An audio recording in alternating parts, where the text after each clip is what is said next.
प्रधानमंत्री नरेंद्र मोदी को धमकी दी जा रही है और धमकाने वाले वो नेता हैं जिनके पिताजी करप्शन में कन्विक्टेड हैं, यानी दोषी पाए जा चुके हैं, सजा याफ्ता है। अब 4 जून के बाद क्या होगा? 4 जून मतलब जिस दिन नतीजे आएंगे चुनाव के, उसके बाद क्या होगा, इसका कुछ अंदाजा आज मिल गया है। अगर नरेंद्र मोदी को 400 सीटें नहीं आई, फर्ज कीजिए मोदी को 300 सीटें नहीं आती, मोदी की पार्टी 272 से भी नीचे चली जाती है, तो सारे मोदी विरोधी एकजुट हो जाएंगे, ये तो तय है। और ये सिर्फ और सिर्फ एक आदमी को, एक नेता को परेशान करेंगे, ये भी तय। और वो नेता कौन है? नरेंद्र मोदी। मोदी विरोधियों के दिमाग में क्या क्या चल रहा है? उनके दिमाग में यह चल रहा है कि मोदी को कैसे पकड़ें। ये अभी से मोदी को जेल भेजने की स्क्रिप्ट तैयार करके बैठे हुए हैं। जो बातें इंडिया अलायंस की मीटिंग्स में अंदर खाने चल रही थी, आज वो बातें लालू यादव की बेटी ने खुलकर कैमरे पर बता दी। एक बार नहीं, 2 बार कह दिया। बाकी बातें आप इस रिपोर्ट से समझिए।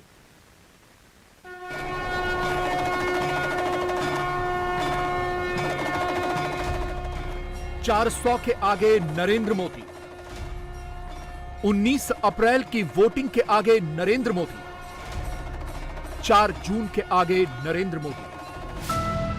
Modi unstoppable, Modi unbeatable. अब तो 24 की पूरी लड़ाई ही हो रही है मोदी के नाम पर। राहुल भी बोले मोदी मोदी, कांग्रेस भी बोले मोदी मोदी। नरेंद्र मोदी जी का चेहरा दिखेगा, कभी वो समुद्र के नीचे जाएंगे, कभी हेलीकॉप्टर में, सी प्लेन में उड़ते हुए देखेंगे, कभी थाली बजाते हुए देखेंगे, कभी मोबाइल फोन की लाइट दिखाने को बोलेंगे। इधर राहुल का मोदी वाला टेप फटाफट ऑन हुआ, उधर वो खटाखट शुरू हो गए।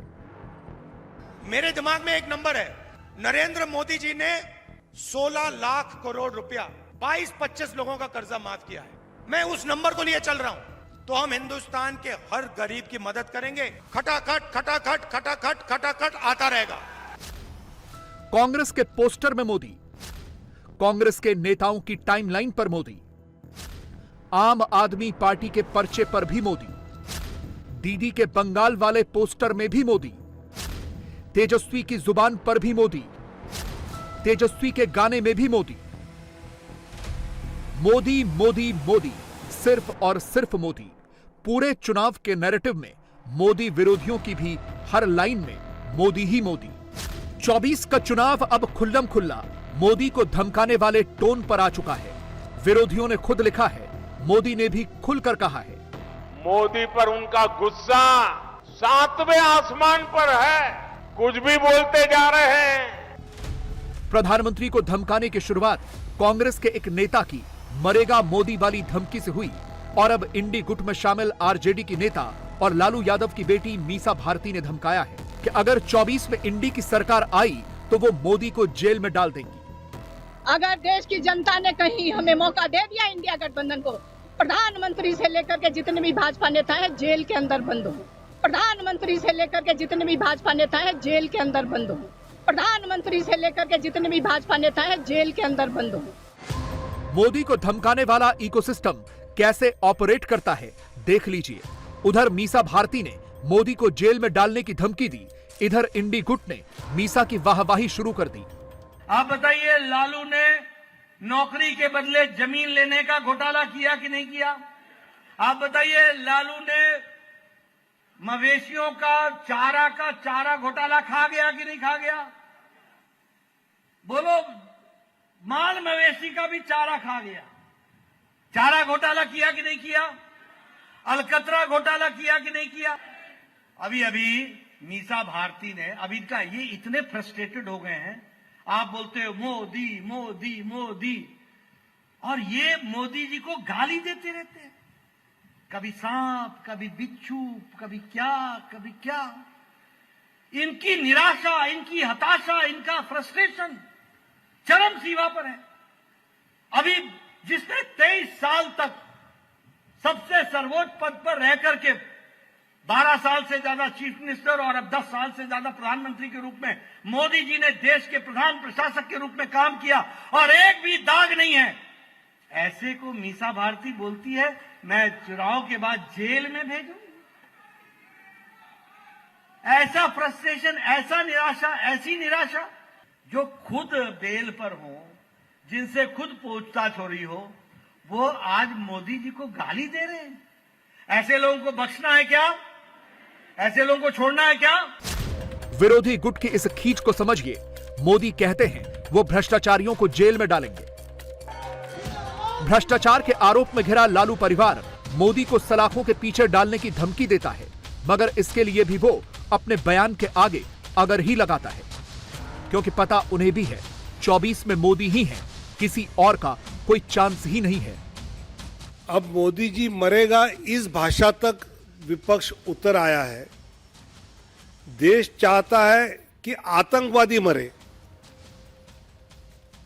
देश चाहता है कि इस देश पर हमला करने वाले मरे, लेकिन विपक्ष कांग्रेस इस हद तक आया है, और कांग्रेस अगर इसमें आया है तो आरजेडी की मीसा जी, लालू जी की बिटिया, वो तो ये कह लेंगे हम मोदी जी को जेल में डालेंगे। अरे देश की जनता सुनना चाहती है कि आप भ्रष्टाचारियों को जेल में डालेंगे या नहीं।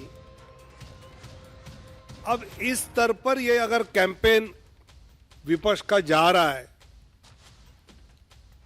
कि कोई मरने की बात कर रहा है, कोई जेल में जाने की बात कर रहा है, मुझे लगता है कि विपक्ष किसी भी तरह से एनडीए को 400 पार रोकने के लिए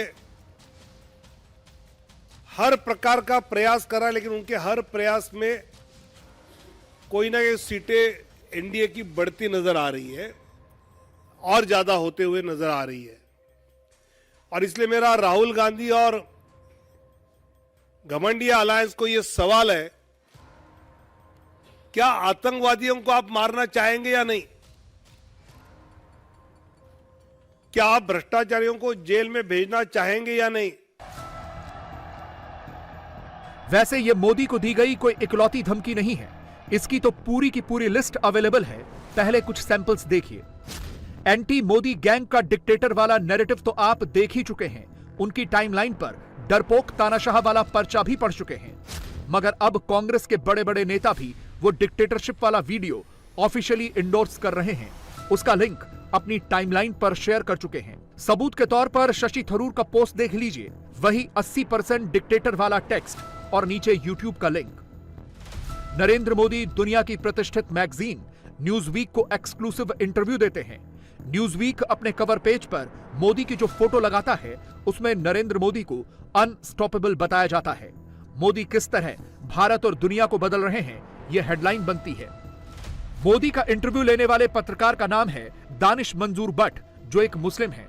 हेडलाइन पढ़ लीजिए, बाईलाइन देख लीजिए। मोदी ने पूरे 90 मिनट तक एक एक सवाल का जवाब दिया, लेकिन मोदी को धमकाते धमकाते विदेश में बैठे मोदी विरोधी उस मुस्लिम पत्रकार को भी ट्रोल करने लगते हैं।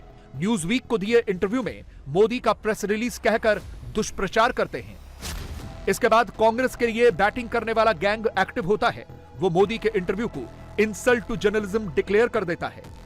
इसके बाद फ्रेम में एंट्री होती है दिन रात मोदी को धमकाने वाले राहुल के करीबी जयराम रमेश की। जयराम रमेश अपनी पोस्ट में मोदी के न्यूज वीक वाले इंटरव्यू का हवाला देते हुए ये तक लिख डालते हैं कि उस इंटरव्यू में प्रधानमंत्री ने कायरता की सारी हदें पार कर दी। विरोधी खेमे में मोदी से नफरत का लेवल इतना नीचे गिर चुका है कि जिसे जो मन में आ रहा है वो लिखे जा रहा है, कहे जा रहा है, मोदी को धमकाए जा रहा है, लोगों को मोदी के खिलाफ भड़काए जा रहा है।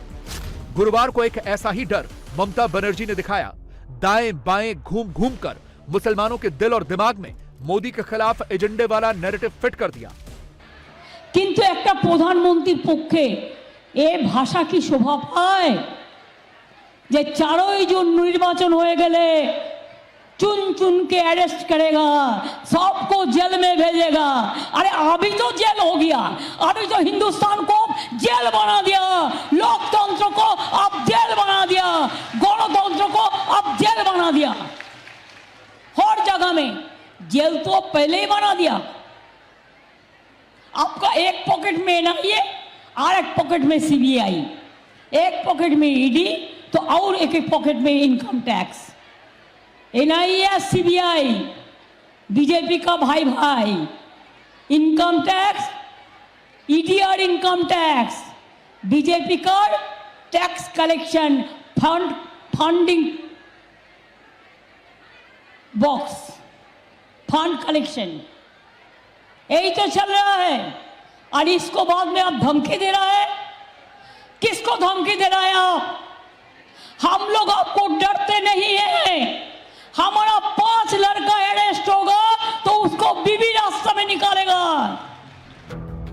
आज हमने विरोधियों की धमकी के भी कुछ स्क्रीनशॉट्स निकाले हैं और ये सारे कांग्रेस वाले हैं। सैंपल नंबर 1 देखिए, कांग्रेस शब्दों के पीछे छिपकर मोदी को गद्दार कह रही है। दूसरा सैंपल पढ़िए, मोदी को क्या क्या कहा जा रहा है। सैंपल नंबर 3 में तानाशाह वाला नैरेटिव। सैंपल नंबर 4 में मोदी बीजेपी कान खोल कर सुन ले। सैंपल नंबर 5 में कांग्रेस मोदी को अजगर बता रही है। मोदी का अंजाम बहुत बुरा होगा, इस तरह के थंबनेल से धमका रही है। सैंपल नंबर 6 पढ़िए, मोदी की तानाशाही को धूल चटा दूं। सैंपल नंबर 7 देखिए, किसी के बाप का हिंदुस्तान थोड़े है। सैंपल नंबर 8 के शब्द नोट कीजिए, मोदी की काली करतूतों का पर्दाफाश हो चुका है। कांग्रेस इस तरह के शब्दावली के जरिए 24 में मोदी को हटाने का ख्वाब देख रही है। और यही लाइन लेंथ इंडी गुट में शामिल बाकी पार्टियों की भी है। उदाहरण के तौर पर संजय राउत को ले लीजिए, उन्हें मोदी में पुतिन नजर आ रहे हैं। वो ये डर दिखा रहे हैं कि अगर 24 में मोदी जीत गए तो भविष्य में चुनाव ही नहीं होंगे, मोदी सब खत्म कर देंगे। लालू की पार्टी के सांसद मनोज झा भी कैमरा ऑन होते ही यही टेप बजाते हैं, शब्दों के पीछे छिपकर मोदी को धमकाते हैं। संविधान खतरे में है, इसलिए तो हमको बीजेपी को हटाना है। मोदी जी की जो बात है सही है, संविधान खतरे में है। विरोधों का ऐसा दावा कर रहे हैं उन्होंने। देखो सत्ता पे कौन है? 10 साल से मोदी जी है, इसलिए संविधान खतरे में है। लोकतंत्र को, पार्लियामेंट को, न्यायालय को, इलेक्शन कमीशन को मोदी जी मानने को तैयार नहीं। तो मोदी जी है इसलिए संविधान खतरे में है और इसलिए हमको बीजेपी को भगाना है। पुतिन राज लाना चाहते हैं मोदी। यहाँ रशिया में कहाँ संविधान है? रशिया में कहाँ अपोजिशन है? नहीं है। पुतिन मॉडल है डेमोक्रेसी का। मोदी जी वही पुतिन मॉडल यहाँ हिंदुस्तान में इस चुनाव के बाद लाना चाहते हैं और हम नहीं होने देंगे। देखिए, मैं जो कुछ डेवलपमेंट देख रहा हूँ उससे तो ये साफ स्पष्ट होता है कि एक एक करके खुदरा में चीजें नहीं, होलसेल में ही कर देना। तमाम विपक्ष की सरकारों को बर्खास्त कर दे। अगर वो चुभ रहा है आंखों को, कानून अपना काम नहीं कर रहा। ईडी, आईटी, सीबीआई को डेली सुबह आप स्क्रिप्ट पकड़ाते हो, अलग अलग महकमों से आदेश जारी कराते हैं और उस आदेश का उद्देश्य सिर्फ इतना है कि विपक्ष के दलों को चुनाव फ्री होके मत लड़ने दो, उलझा के रखो। तो प्रधानमंत्री जी किस मुंह से बाहर जाएंगे विदेश में और कहेंगे मैं लोकतंत्र की जननी वाले देश से आया हूं? मुश्किल होगी ये कहने मुने। विरोधी गुट मोदी को गाली देकर, मोदी को धमकी देकर 24 में वोट नहीं बटोर सकता, अपनी सीटें नहीं बढ़ा सकता।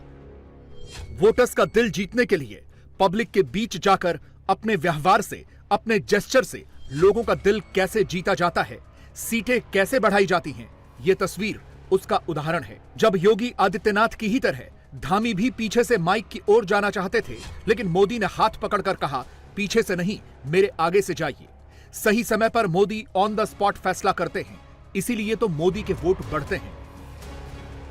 इंडी गुट वाले इसीलिए इन दिनों मोदी से इतने चिढ़े चिढ़े रहते हैं क्योंकि मोदी चुनावी सभाओं में सॉफ्ट बातें ही नहीं, सख्त बातें भी करते हैं। 24 के लिए मोदी क्या क्या पुश कर रहे हैं? मोदी कह रहे हैं एक भी भ्रष्टाचारी को छोड़ूंगा नहीं। जिसने जनता की मजबूरियों में अपना मुनाफा खोजा है उसको भुगतना पड़ेगा। विरोधियों को भी पता है मोदी 24 के चुनाव के बाद कुछ बड़ा एक्शन लेने वाले हैं, इसीलिए वो अभी से मोदी को धमका रहे हैं। कांग्रेस के इरादे खतरनाक दिख रहे हैं। वोटिंग का दिन करीब आते आते नरेंद्र मोदी इस चुनाव को करप्शन पर ले आए हैं। अब गली मोहल्लों में चर्चा भी यही हो रही है कि कौन करप्ट है, कौन ईमानदार है। 19 अप्रैल वाला राउंड 1 भी अब ईमानदारी और करप्शन के मुद्दे पर ही लड़ा जाएगा। मोदी चुनावी पिच को कहां तक ले जा चुके हैं? राहुल माइक पर फटाफट आकर खटाखट जो 1 लाख रुपए सालाना बांटने की बातें कह रहे हैं, वो सब करप्शन के खिलाफ मोदी के टफ स्टैंड के आगे फीका पड़ने वाला है।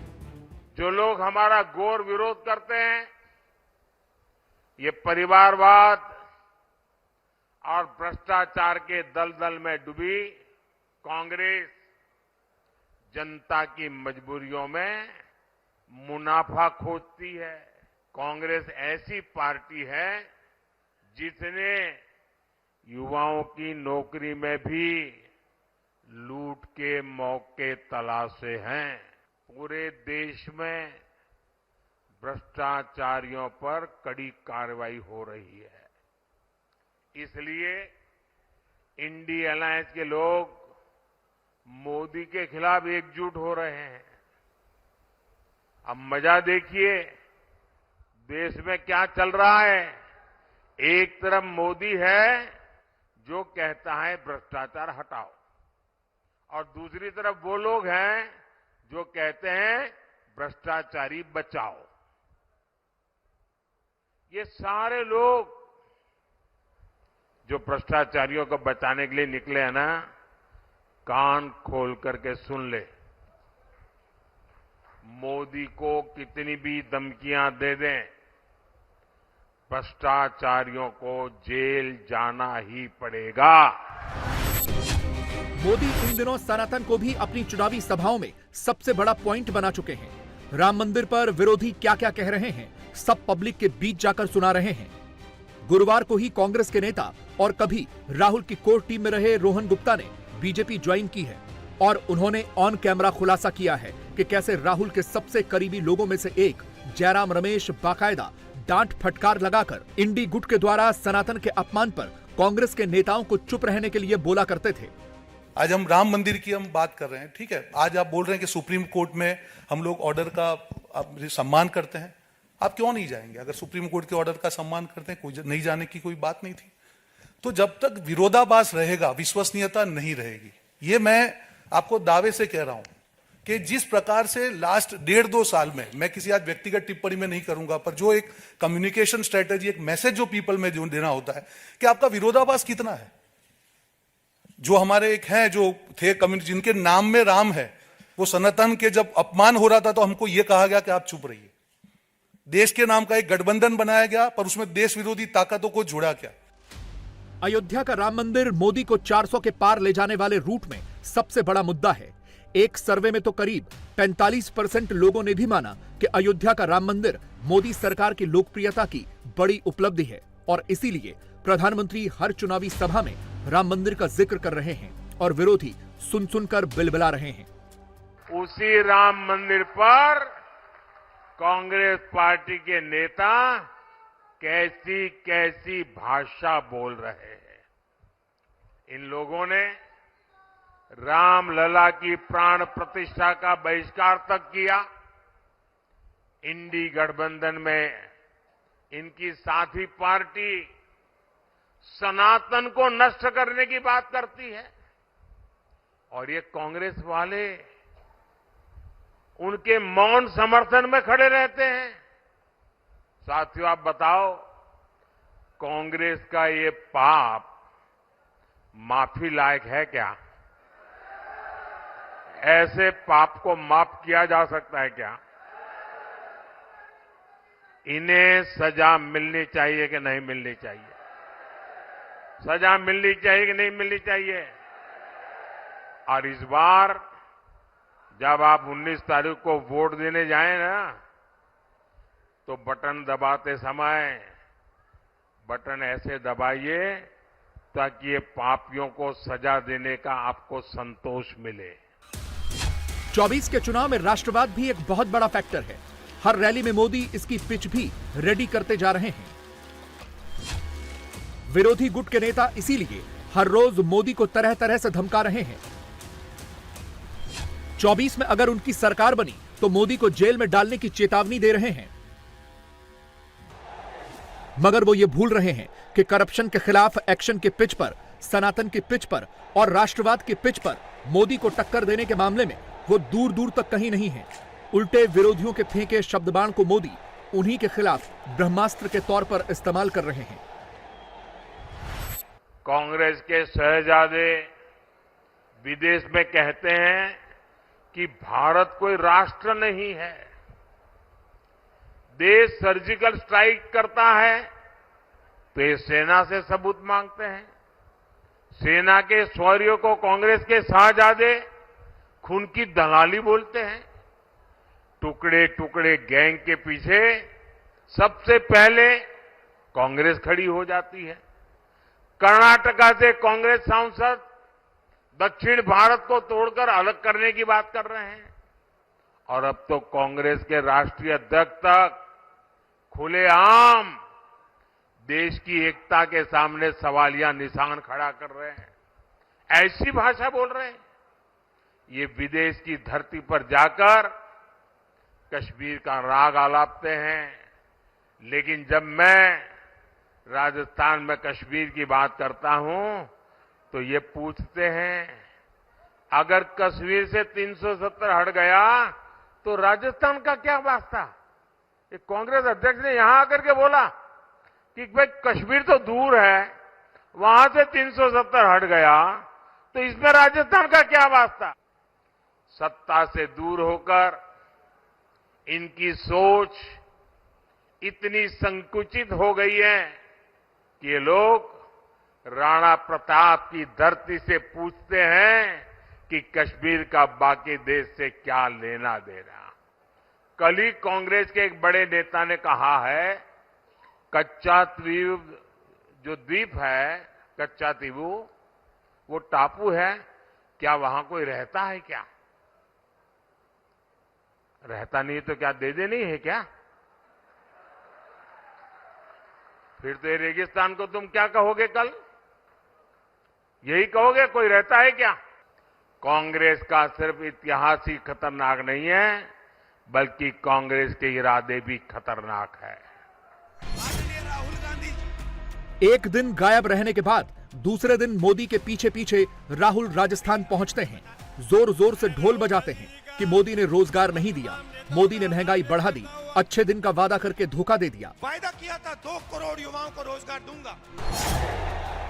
लेकिन अब तो विरोधियों के ही एक फेवरेट अखबार में छपा एक नया सर्वे भी बता रहा है कि लोगों का भरोसा मोदी पर ही है, विरोधियों पर नहीं। इस सर्वे में करीब करीब 49% लोगों की राय है कि मोदी सरकार में वाकई अच्छे दिन आए हैं। 44% गरीब, 51% मिडिल क्लास, 56% अपर क्लास ने माना है कि मोदी सरकार ने अच्छे दिन लाकर दिए। 48% लोगों का मानना है कि पिछले 5 साल में उनकी लाइफ और बेहतर हुई है और इसका क्रेडिट मोदी को ही जाता है, जो आराम करने के लिए नहीं, काम करने के लिए दिल्ली में बैठे हैं। आप लोग मुझे भली भांति जानते हैं। इतने साल हो गए, मेरी जिंदगी को भी करीबी से जानते हैं। आपने मैं कैसे काम कर रहा हूं सब देखा है। आप सब ये जानते हैं कि मोदी आराम करने के लिए पैदा नहीं हुआ है, न ही मोदी मौज करने के लिए पैदा हुआ है। मोदी मेहनत करता है क्योंकि मोदी के लक्ष्य बहुत बड़े हैं। स्वागत है आप सबका। मोदी हर उम्र के वोटर्स में लोकप्रिय हैं। 24 के लिए फर्स्ट टाइम वोटर्स और यंग वोटर्स पर हर पॉलिटिकल पार्टी की नजर है, लेकिन 24 में यंगिस्तान का वोट किसे मिलेगा, यह मोदी के इस वीडियो से क्लियर है। 400 पार का गेम ऑन है।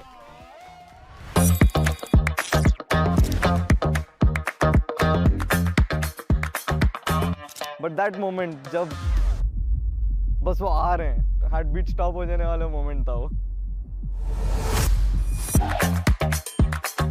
स्वागत है आप सबका।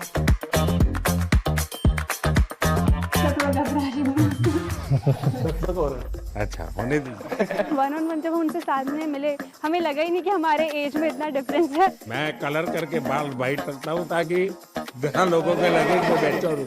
पीएम सर से बात करते हैं तो ऐसा ही लगता है कि हम हमारे एक फैमिली मेंबर से बात कर रहे हैं।